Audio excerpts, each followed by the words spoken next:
Hi everyone and welcome back to the channel. Today's video is going to be quite a comprehensive update on the market. We're going to go through Bitcoin, the altcoins and Bitcoin dominance and really focus on the range profiles, the volume, Elliott wave and psychology, and really looking at the liquidity in the altcoins and the Bitcoin dominance. Where is the money at the minute in the market? Where are we seeing the rotational aspect of the market come in? Are we seeing any new money coming into the market? Are we seeing old money move around? We're going to go into some real depth on what we're seeing in the market at the minute. So this one is going to be a much longer video than usual. So if you want to grab a snack or grab a coffee, go ahead and do that. Pause the video and come back because it is going to be a longer video, guys. So I think what makes the most sense is if we start with Bitcoin, obviously just taking a look at the monthly time frame here. One thing I want to point out is if you're still here after all of this mayhem to the upside and to the downside, you're probably giving yourself a much higher likelihood of making it in the next cycle or the retraces or whatever is to come for Bitcoin and the cryptocurrency market.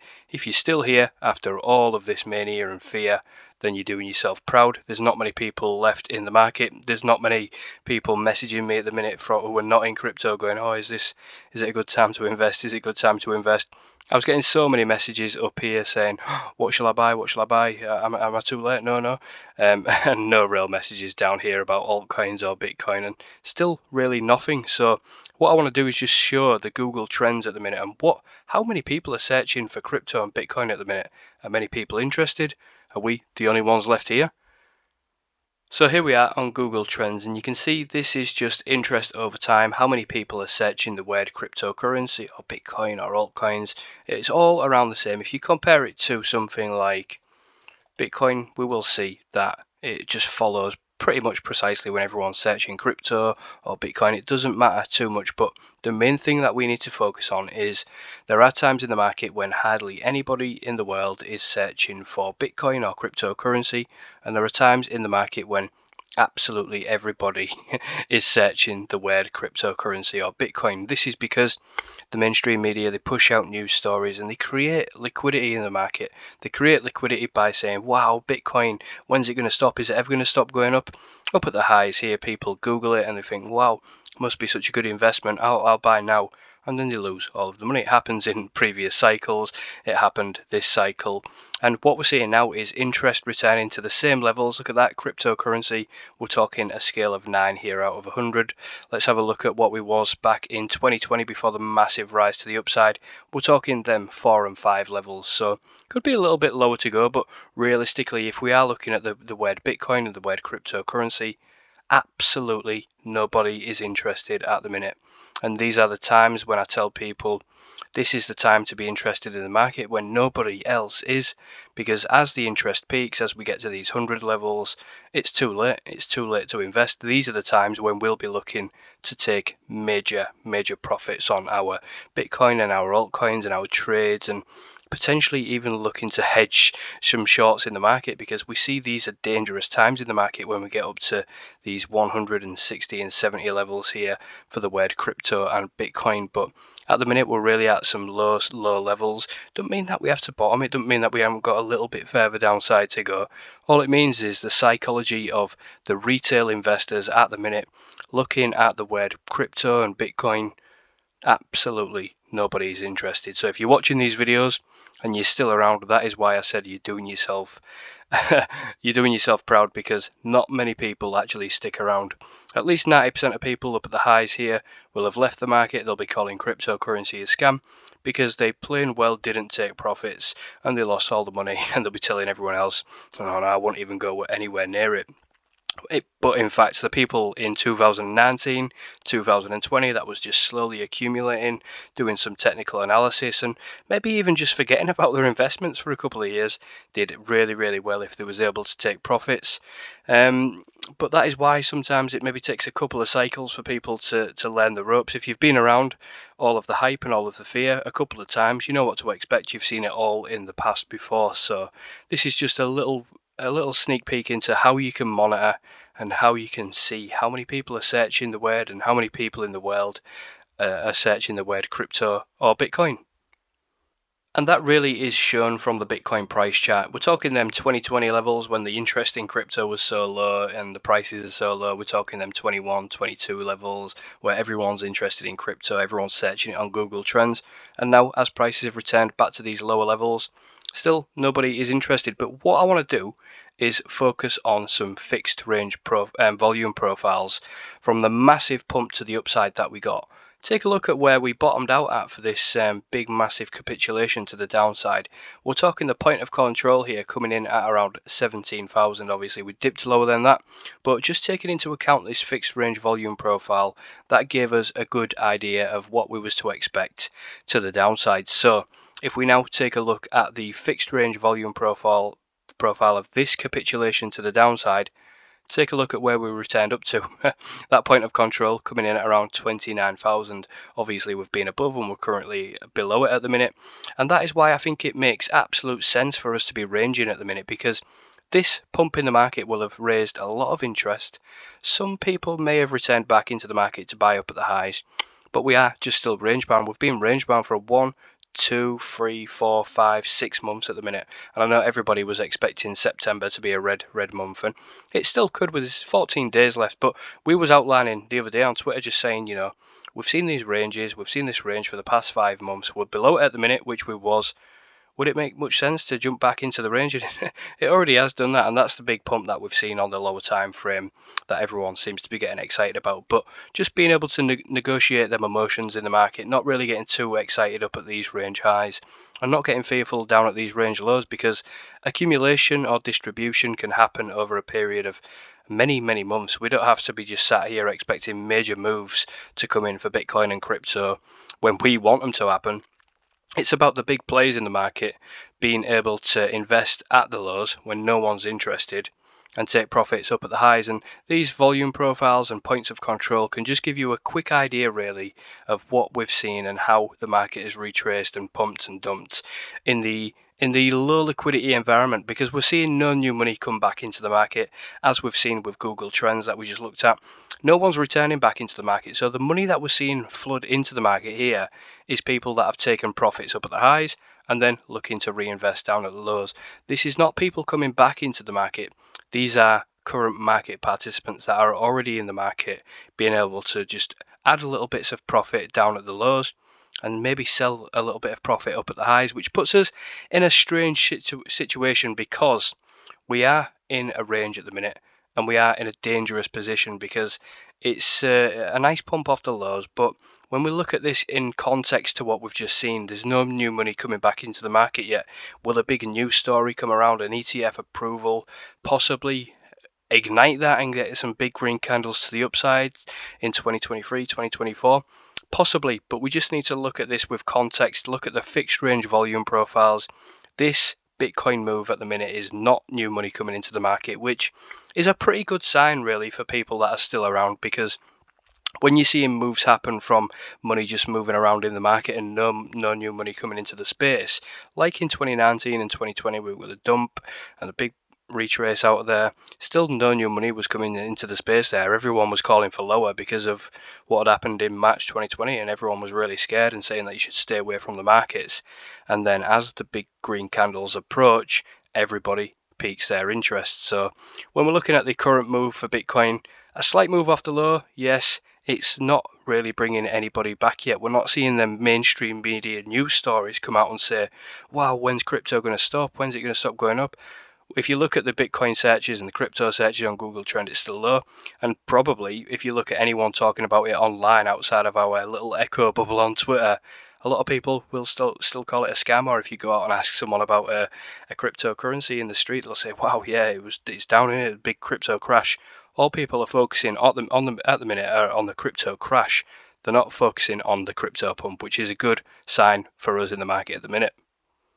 So what I've done here is just take us down to the weekly time frame, and we've still got that monthly range drawn on the chart, but we're just taking a look at it in a different perspective. We're taking a look at the weekly time frame, and one thing you will note is that on the weekly time frame, that range high and range low on the monthly time frame, we've had no candle bodies on the weekly time frame, even close above, and we still haven't had any close below. So what we're seeing here in the market psychologically, if you think of people trying to short the market when we dip below this range, then people are getting wrecked. The people that are trying to long the market above this range are getting wrecked. Even the people that tried to short the market up at this range high at these candles, we got 3 weeks there of spikes to the upside.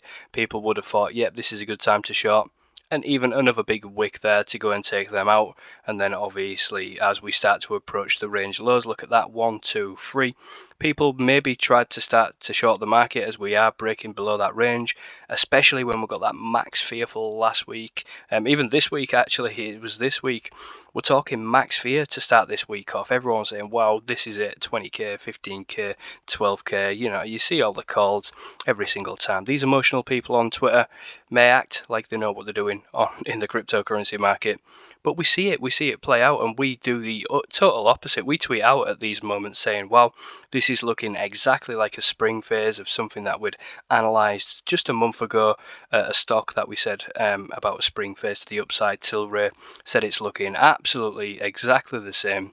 I would not be surprised if we get a massive move to the upside, and there you go, back in the range. Big weekly bullish engulfing candle right there. Will it close like that? We don't know, but realistically, when we think about it and we think about the psychology and think about the traders getting trapped and longs getting liquidated, shorts getting liquidated, big liquidation candles coming in, and really the market is just setting up, and I think it's just setting up to take everyone's money to prepare for the next major move, because this has been a massive range. We've been here for about 6 months. Bitcoin never really seems to range more than 6 months, I would not say. Just look at the history of Bitcoin. You've got little ranges like this that don't seem to last more than 6 months, and then a major deviation and a move in the opposite direction. You've got a range here that lasted 1, 2, 3, 4, 5, 6, 7, 8, 9, 10, 11, 12, about 3 months. Same again here, 3 months for Bitcoin, and then this whole range before the big move to the upside. Again, we're talking about 3 or 4 months. So what we've seen here is really edging on the long range for Bitcoin. Don't usually range for this amount of time, so it's something quite unusual. We don't get to see ranges last this long in the market, but when we think about the liquidity in the market and the money moving around, what we're seeing is still no new money coming into the market, and people maybe taking profits at the highs and spot bids coming in.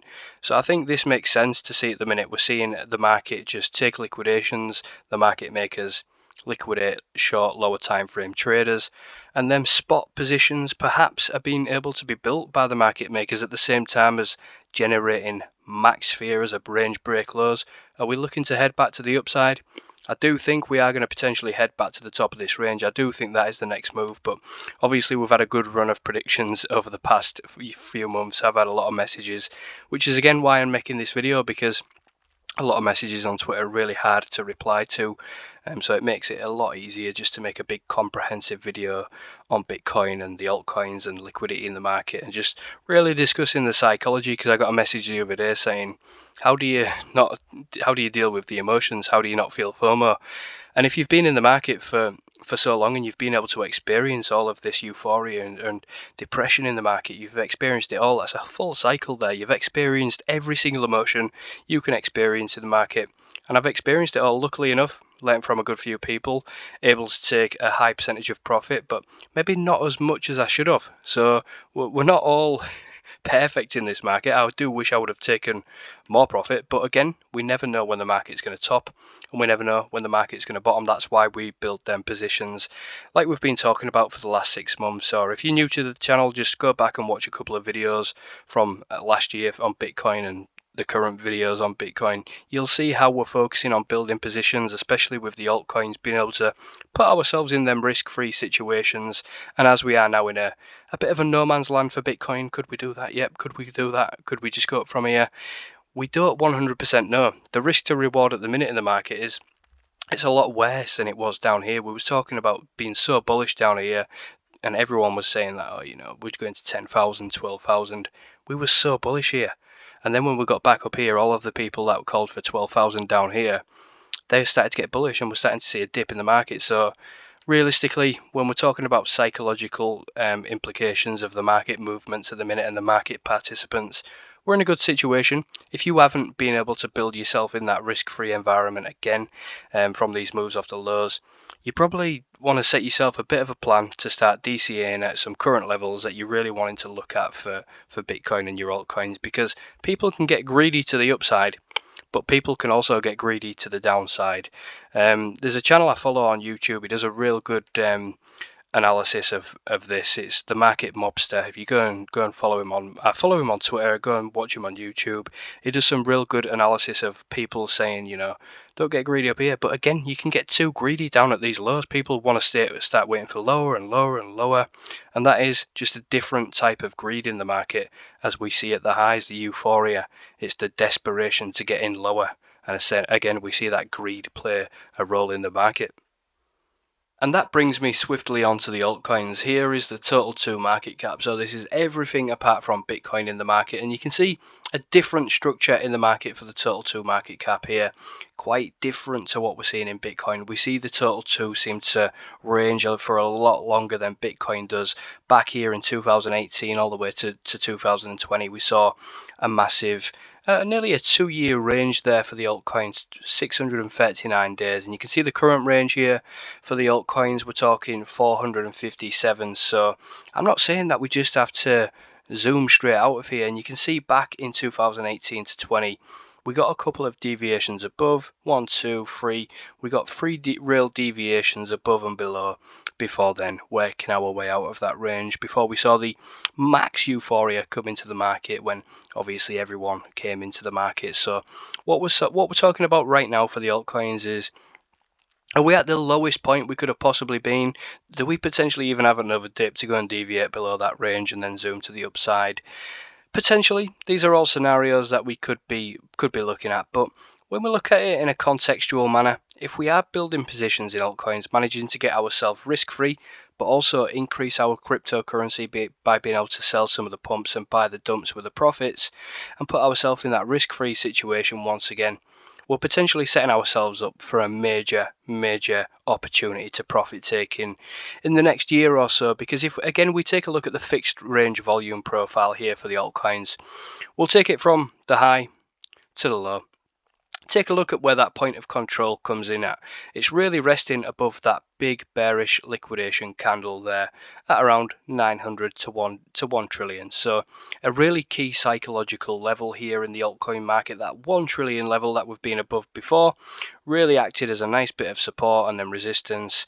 No backtest. That point of control that we're looking at here on the altcoins is up at that 900 to 1 trillion level. So whether we do have lower to go, and we're just going to deviate a couple lower, we've got more ranging to go. If we go for the same amount of time as we did back in 2018, we're talking March 2024. So we've got a long time to wait, but this game is all about patience. And the people that are still here, that's why I keep saying it, the people that are still here, the people that are showing patience, the people that keep showing up every day, putting in the work, these are the people that are going to benefit from them retraces back to the upside, because of course people will start getting really excited again in the market if we get them retraces to the upside. Does it have to stop there? Could we go and set new all-time highs? Absolutely, but we don't need thousands of percent to be able to benefit from this market. We need them 100, 200% moves, take profit, buy the lows again. These are the ways we navigate the market. It's the way I navigate the market anyway. It's the way I like to teach, because if you're in that risk-free environment, you're a lot less likely to be affected by the emotions of the market, because it's easy enough to say, oh, I don't get affected by the market or the emotions. If we're here to make money and we see the market going up, it's exciting. We see the money going up. It's really exciting. If you see the money going down, it's not that exciting. It's easy enough for everyone to say, oh yeah, I've been through loads of cycles, I don't feel this emotion anymore. People still feel the emotion. It's just about how you act when you do feel them emotions, and being able to recognize them emotions in yourself and everybody else around you, and being able to make them decisions where everyone's making the other decisions and you're that 5% of people that's making the opposite decision that doesn't feel right. Everyone's laughing, say, are you making the wrong decision? And you know from that experience, you are making the right decision by taking profits, because although that is only about 100% move to the upside in the altcoin market, that would offer major 300, 400, 500% moves on the altcoins. So Don't make no mistake about it, guys. If that move to the upside happens after we range here for a little while, take some profit. What's the point in waiting all this time just to not take any profit? Because at that range high point of control, we've seen it happen before, we can easily come back down. We don't have to continue to the upside. And when we speak a little bit about Bitcoin dominance as well and how that can play a role in the market, we really start to get some confluence in how things can line up. So I do want to just jump into some Bitcoin dominance analysis right now. So when we take a look at Bitcoin dominance here, if you've seen this chart before, it's no surprise. I've been posting this chart for ages on Twitter since about down at them 40% levels, 41, 42%, posting this chart saying that really looking for us to at least get to that 58% level on the Bitcoin dominance. And one thing I've done here is everyone's going to be monitoring this chart here to say, you know, this is a key level. So I've pulled the Fibonacci from there, and I've used the negative Fibonacci here to just coincide and maybe get a bit of a reactionary zone, because if we see this level break to the upside with a big bullish candle, obviously that's going to cause some concern for the altcoins. Everyone's going to think, wow, the altcoins are wrecked. The altcoins are never going to go up again or outperform Bitcoin. So I've drew this level on the chart at around 63% there for the Bitcoin dominance, just because, you know, from that big capitulation down when we see the altcoins rise in the cryptocurrency market, we've got that point of control there that comes in above this sort of like a deviation in the market below the range, coming back up wicks above. We've got that point of control there at about 63%. And I know people may say, oh well, the point of control and the volume profile on this Bitcoin dominance might not mean anything, but I think it just could be our clue as to where the Bitcoin dominance could go if we see that 58% level break. I am expecting at least that to be a bit of resistance, if not the resistance, where we go and set, if not a new low, back to the 786 at around 43%, to see them altcoins really rally against Bitcoin. But yeah, if we see them big bullish candles really break that level and everyone seem to give up on the altcoins, that 60 to 63% level, that point of control of that big capitulation to the downside, is a level that I want to see really act as that final resistance. Everyone's giving up on altcoins, then we know at that point, if we've got a rotational aspect of the market where Bitcoin's been going up, but the altcoins have not quite been following, we've seen liquidity flow around the market, but no new liquidity coming to the market. Bitcoin starts to pique everyone's interest. People start to buy Bitcoin. The mainstream media pushes it. Everyone seems to get ready for that Bitcoin to 200,000 level. That, you know, these stories would come around at that 50 to 60,000 Bitcoin. People would talk about a super cycle, and everyone would be focusing on Bitcoin and not so much the altcoins if they have not followed it. And at that point, that is when I believe the big players in the market, the big institutional investors, will be rotating into the altcoins as nobody's looking at the altcoins. And that could be coincidental with that 63% level there. So just an idea to keep in mind. Obviously, we're about halfway from that level there. So it would mean a bit more dominance going into Bitcoin, more of the money flowing into Bitcoin. And then when the retail return to buy the top of the Bitcoin, the altcoins start to really outperform Bitcoin and start to outperform the rest of the market. So then we could be looking at them retraces back down to the downside to around them 786 levels, because I know a lot of people are expecting new lows in the Bitcoin dominance if them altcoins go on massive runs. But if we're not to break this range to the downside, and we are to just come back to these levels here, everyone would think at this point, at that 702, 786, while we've broken back in the range, this is for sure we're going to set a brand new low. But at this point, this is when I think major gains need to be taken on the altcoins, because I think the market could play a massive trick on absolutely everybody, saying, you know, we're back in the range, we're going to range lows, we're going to new lows, absolutely 100%. It's the same sentiment as we get up at the highs, everyone focusing on Bitcoin. Yeah, we're going 200k. People forget about the rest of the market. People forget about where the money isn't, because everybody wants to focus on where the money is, and that's liquidity in the market, whether it's from new market participants or the money moving around in the market. People focus on liquidity, and people like to focus on where the money is, not where the money isn't. And that's why so many people miss out on the opportunities. That's why everyone seems to buy the highs and sell the lows. So I just want to round up by going to my Twitter and just showing you the example of the things that I've been posting recently. If you don't follow me on Twitter, it's just CryptoRyan17. Go ahead and follow me there. It's just the one that's verified. I did have a couple of fake accounts as well, try and make accounts, but obviously with the verification now coming into play for X, not Twitter anymore, it really makes it easier. So you can see that is actually me, and it's not somebody else trying to pretend to be me. And that was the tweet that we put out on September the 11th, just saying that it was about a Tilray tweet saying that, you know, we've seen the same spring phase with Tilray, and then just showing the Bitcoin chart and showing how it was down there below them 25,000 levels, and just saying, you know, it's looking like a spring phase. And then just, you know, a couple of days later, we've seen the range break to the low and then come back to the upside, a nice spring phase. And that's just how it makes everyone emotional. We see the range break to the downside, everyone's emotional, 12k, 10k next.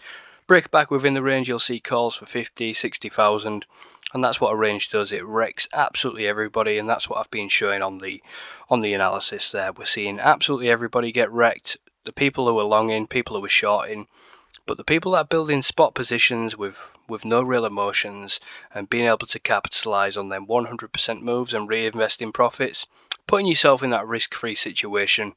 These are the people that are doing well in the market. You will see a lot of people on Twitter doing 1,000% day trades and 1,000% shorts or whatever. These people only show their wins in the market. They do not show losses. It's just like when you speak to a gambler, they only show the wins, they don't show the losses. And it's the same on Twitter here. People very rarely will show losses or a wrong call. So just think about that, guys, in the back of your mind. I'm showing you a good call here, but there's been plenty of bad calls I've made. We're just on a good run at the minute, which is why I said, you know, I had a lot of messages, so I thought I'd make a nice little video here, big comprehensive video. These are the people that I've been focusing on over the past couple of months. We've seen some real good analysis from these people, so I would go ahead and follow some of those as well, if you're not following any of them. I like to do my own analysis, but also get some confluence with people like this on Twitter who really try and stay away from the emotional aspect of the market and just focus solely on the real actual analysis of the market structure. So yeah, that's my Twitter, guys. I do post some lower time frame trades as well. This was one on H bar recently, just saying, you know, despite my higher time frame analysis on H bar, I think we're probably moving back to the upside. And there you go, nice big move back to the upside. So it's always nice to see that analysis play out. But yeah, guys, that's my Twitter. If you appreciate the analysis, give the video a like. Of course, it's been a bit of a longer one today, focusing primarily really on that Bitcoin dominance, Bitcoin, the liquidity. I didn't quite get my chance to cover Elliott Wave in this video, but I will focus a little bit more on that in depth on its own video in the next week or so. So stay tuned for that. Subscribe, like the videos, of course. Everything I've said today is not financial advice. I'm not a financial advisor, but I hope you've been able to benefit from this analysis. Stay tuned, sit back, relax, and let the market do the work. And I'll see you next time. Cheers, guys.